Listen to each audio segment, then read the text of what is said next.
My best friend falsely testified against me so he could steal family from me. It's now 10 years later and I just found out he's laying hands on my daughter. I'm going nuclear. We were inseparable once. We met in 6th grade, me, the quiet kid who liked sketching dragons in the margins of his math notebook, and him, the loud, charming bastard who made everyone laugh. He had this magnetism. Teachers gave him passes for things I'd get detention for. Girls flocked to him. Guys either hated him or wanted to be him. But somehow he picked me to be his best friend. Back then I thought that meant something. I'll call him Ryan. Ryan came to every birthday party. Slept over almost every weekend. When my mom died in high school, he was the one who stood beside me at the funeral, holding me up when I couldn't breathe.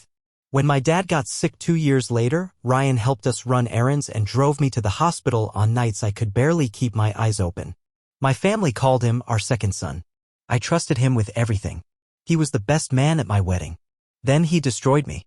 10 years ago, I was accused of something I didn't do. Something vile.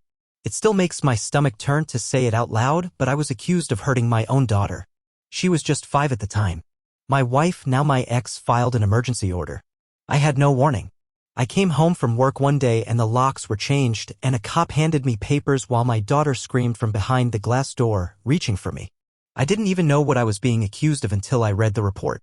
It was vague, carefully worded, filled with concerns and possible signs of trauma that didn't add up. The kicker? The primary witness, the one who supported my ex's suspicion, was Ryan. He told the court I'd made disturbing comments, that I had anger issues and had confided things in him. Total bullshit. But he said it with that same calm, confident charm that made everyone love him. And the court believed him. My lawyer tried to fight it. We demanded evidence. There was none. But Ryan's word and my ex-wife's fear were enough. Family court doesn't need proof, it just needs concern. I lost custody. I got supervised visits that got canceled more and more often. Within a year, my daughter stopped recognizing my voice when I called. My world collapsed. My job, my reputation, my marriage gone. People looked at me like I was radioactive. Friends stopped calling. My own sister asked me not to come to her wedding because it would be awkward. I never understood why Ryan did it. Not fully. Until 3 years later when I found out he'd moved in with my ex. Just 6 months after the divorce finalized. My daughter started calling him Daddy. That's when I realized it was all a setup. He didn't just betray me, he took my life. My wife. My kid. My role in my own story. For 10 years I let it all rot inside me. I never recovered. I tried to build a new life, moved states, got therapy, even tried dating, but nothing stuck. Because I knew somewhere out there my daughter was being raised by the man who ruined me. And now it's worse than I ever imagined. 2 weeks ago, my daughter, she's 15 now, sent me a message on Instagram. Just a single line. He hit me today. I didn't know who else to tell. At first, I thought it was a mistake. I stared at the screen like it would explain itself. I hadn't heard from her in nearly 4 years. The last time I saw her in person was a supervised visit in a church basement. She was 9. She barely spoke a word. I messaged back immediately, shaking. Who hit you? Are you okay? I waited. The typing bubble came and went for 5 agonizing minutes. Ryan. He slapped me. Said I was acting like my real father. Please don't tell Mom. I don't remember breathing for a solid minute. The rage that hit me, God. It was like something ancient and feral woke up inside me. All the years of humiliation, loss, sleepless nights, and the endless ache of not being able to protect her, they slammed into me at once. My hands were trembling. My vision blurred. I wanted to break something. Him. I wanted to break him. But I couldn't just react. Not this time. I had to think. Strategize. For her. So I asked the question I was terrified to know the answer to. Has this happened before? The typing bubble appeared again. Then. Once. Last month. He shoved me. Told me not to tell. But I had to this time. I'm scared. I stared at the message and my chest physically hurt. This isn't just about what he took from me anymore. Now it's about what he's doing to her. My daughter, my flesh and blood, is in the hands of the same lying piece of shit who falsely painted me as a monster. And now he's the one doing what he claimed I did? I swear to God, Reddit. I'm going nuclear. You ever get hit with the truth so hard it rearranges the way you remember everything? When my daughter messaged me, I didn't even know she had an Instagram. I had searched for her before, obviously. Every year. On birthdays. On the anniversary of the last time I held her. But her mom kept everything private, blocked me from every corner of her digital life. Until now. Somehow she'd found a way past all that. I found her profile barely filled out, hidden behind a fake username. No selfies, just moody shots of trees and city lights and one grainy pic of her cat. But it was her. I knew from the way she captioned things. Short, cryptic, always lowercase, just like she used to write notes to me when she was little. And that one post from 3 weeks ago. A black screen with white text. Sometimes the person who says they saved you is just the one who got there first. I felt sick. She'd known something was wrong for a while. And the worst part? I had no idea she was even with him. Last I heard, Ryan and my ex had split up. A mutual friend, well, someone I used to call a friend, told me they moved apart around 2019. I never verified it. I figured even if they were still talking, at least my daughter wasn't around him anymore. Apparently, that was a lie. Or maybe a half-truth. Because now he lives with them again. Or maybe he never left. When I messaged her back that night, I tried not to panic. Tried to sound steady, like a father should. I told her I loved her. That I believed her. That I would protect her. She didn't say much after that. Just one last message. Please don't make it worse. He's watching everything. She logged off. That was the moment the guilt hit me harder than the rage. All these years I thought I was the only one who suffered. That she'd been stolen from me, that she was living this cushy suburban life with the man who lied to the courts and the mom who chose him over me. But I never stopped to think, what if she wasn't safe? What if they had been rewriting the truth so long that she didn't know what was real anymore? I started digging. I hadn't seen my ex's social media in years, but people tag other people and I followed the trail like a damn bloodhound. Her cousin posted Christmas photos from last December. There he was in the background, blurry but unmistakable, Ryan sitting on the floor next to my daughter, handing her a gift. He was in the house. Still. I spiraled. I started calling everyone I could think of who might have seen them recently. Got shut down, blocked, ignored. One guy from high school finally picked up. Said he saw my ex, my daughter, and Ryan at a school fundraiser a few months back. Called them a cute little family. I wanted to scream. How many people knew he was in her life again? Did no one remember what he did? Did they all just forget the court case, the testimony, the lies? Or did they never care? It's like my whole life was a house I built and Ryan had knocked it down and built his own version out of the ruins. And now I see the smoke, but everyone else just sees a nice little cottage. That weekend, I couldn't sleep. I kept going over every option, every way to get her out, to get her safe. But I had no rights. No custody. No visitation. According to the state, I'm just a guy who might be her father. They never even finalized the paternity test because my ex filed a restraining order before we could get it. I spent that Sunday driving past their neighborhood. I know, stupid. Risky. But I needed to see it. To know she was real, she was alive, she was there. The house looked exactly like I remembered. Clean yard, white fence, red door. I sat across the street in my car, windows down, just waiting. And then I saw her. She came out with the trash. Hoodie too big, headphones in, hair dyed dark purple. She looked older. Sadder. She hesitated at the curb like she felt someone watching. Then she looked straight at my car. She froze. I froze. I wanted to get out. I almost did. But the front door opened and Ryan stepped out behind her. He didn't see me. But I saw him. And the way she flinched when he raised his hand to brush past her? That told me everything I needed to know. That was the moment I stopped being afraid of what I could lose. Because I'd already lost everything once. Now I had something to fight for again. There's a kind of fury that doesn't burn hot, it freezes you. Like your whole body goes quiet except this one part of your brain that's screaming on a loop, do something. That's where I was after I saw her flinch. Just standing there, small and stiff in that hoodie next to the man who ruined both our lives. That night, I didn't go home. I drove for hours with no music, just chewing on my own thoughts, looping back over every moment from 10 years ago. How I didn't fight hard enough. How I let myself get buried under their lies. How I let Ryan write the narrative that turned me from a father into a shadow. My rage wasn't just at him anymore, it was at myself too. You want to know the worst part? The part that makes my hands shake as I write this? A tiny part of me still missed him. Ryan. The kid I shared comic books with. The guy who punched a bully for me in 10th grade. The guy who gave the toast at my wedding, who cried when my daughter was born, who said he wanted to be her godfather. He meant it. Or I thought he did.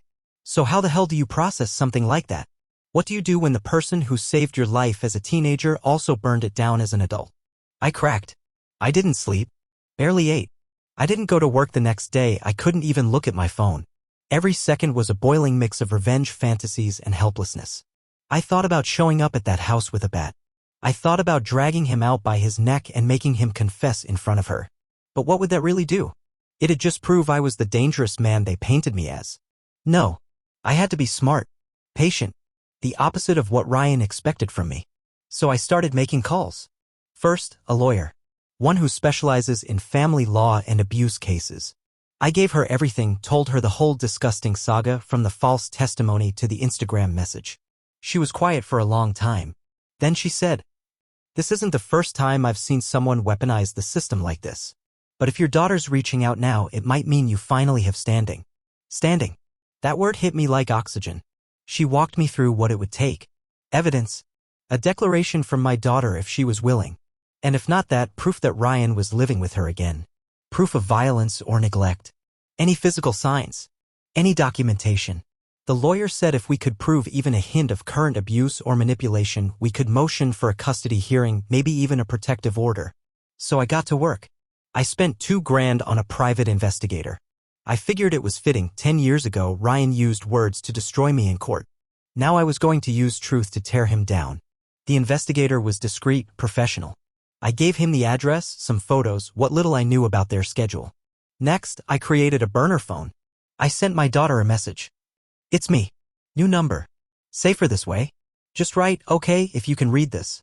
She responded 4 hours later. Okay. That was all I needed. I told her, slowly, piece by piece, that I was getting help. That I had a lawyer. That I was going to do whatever it took to keep her safe. She was scared. Said she didn't want Ryan to know. Said her mom would never believe her. That hit me hard. Because that meant my ex-wife, the same woman who believed Ryan over me, was still choosing him. Even now. Even after he put his hands on her daughter. That night, I lost it.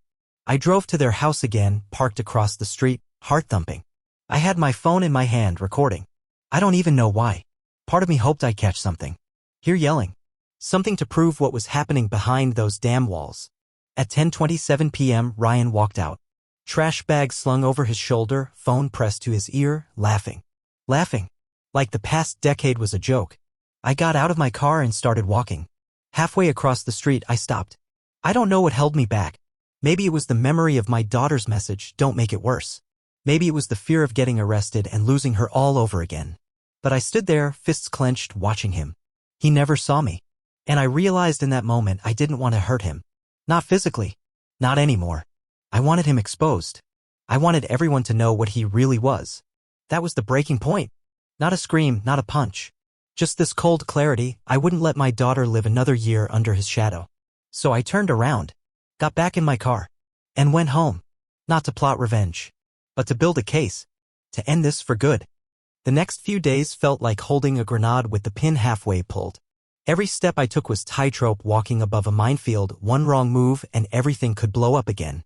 I kept hearing her voice in that message, "Please don't make it worse. He's watching everything." That wasn't just fear. That was survival. She'd learned to live like that. In silence. Under threat. I wasn't going to let her stay there. The PI came back with his first report that week. Photos of Ryan coming and going from the house at all hours. One with him dropping her off at school. Another of him in the front yard, shirtless, drinking beer and yelling at the mailman for messing up their packages. It was enough to prove he lived there. But that wasn't enough for court. I needed more. So I asked my daughter God. I hated doing it, but I asked her if she'd be willing to write something. A letter. Something simple. Not even to the court. Just to me. I told her she didn't have to explain everything, just that she felt unsafe. That it wasn't okay. That she wanted it to stop. She left me on read for 3 days. I didn't press. I didn't beg. I just waited. And on the 4th night, around 2 a.m., my phone lit up with a notification. It was a voice memo. I hit play with shaking fingers. "Hi, it's me. I don't know what to say. I'm scared." He gets mad a lot. Like about dumb stuff. Like the dishes or if I wear makeup. Sometimes he throws stuff. Last week he called me a slut in front of Mom because I took a picture with some friends. He slapped me once. And one time he pulled me by the hair. I didn't tell Mom. She never listens when it's about him. She says he's trying. But I don't feel safe when he's around. I just want it to stop. I don't want to live like this anymore. Please don't tell him. Please. I don't know what else to do. I sat in the dark and cried like I hadn't cried in years. Not from weakness. From grief. Grief for the years we lost. For every moment she needed her father and got a manipulative bastard instead. For every time she was hurt and thought that was normal. I saved the file. Made copies. Sent it to my lawyer at 2:03 a.m. with one line. We move now. And we did. The next morning I was in her office before the coffee brewed.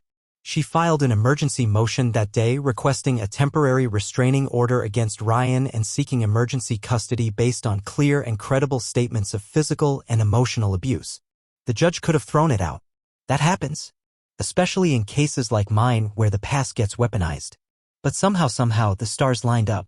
The judge signed a temporary order that same afternoon. It granted my daughter emergency protection from Ryan. It didn't grant me custody yet, but it ordered that a child welfare rep conduct an interview within 48 hours. And most importantly, it barred Ryan from entering the residence. My lawyer had it served that evening. I didn't sleep at all. The next morning I got a message. He's gone. Mom is freaking out. She doesn't know what's happening. I asked her where she was. She said in her room. Door locked. Crying. I wanted to be there so badly. To hold her. To tell her it was going to be okay. Instead, I told her to sit tight and let the rep come talk to her. The child advocate visited that afternoon. Spent over an hour in the house. Interviewed my daughter alone in her room. I don't know what she said, but later that night I got an email from my lawyer. She was credible. They're recommending monitored contact with the mother and exploring full custody options. I nearly passed out. It was the first time in a decade the system had believed me. Believed us. Within 48 hours, my ex sent me her first message in almost 9 years. What are you doing to our daughter? She's confused. She's just acting out. You're poisoning her against me. I didn't respond. Because she never believed me. And now she doesn't believe her own daughter. Fine. Let her stew in her denial. I'm not here to play nice anymore.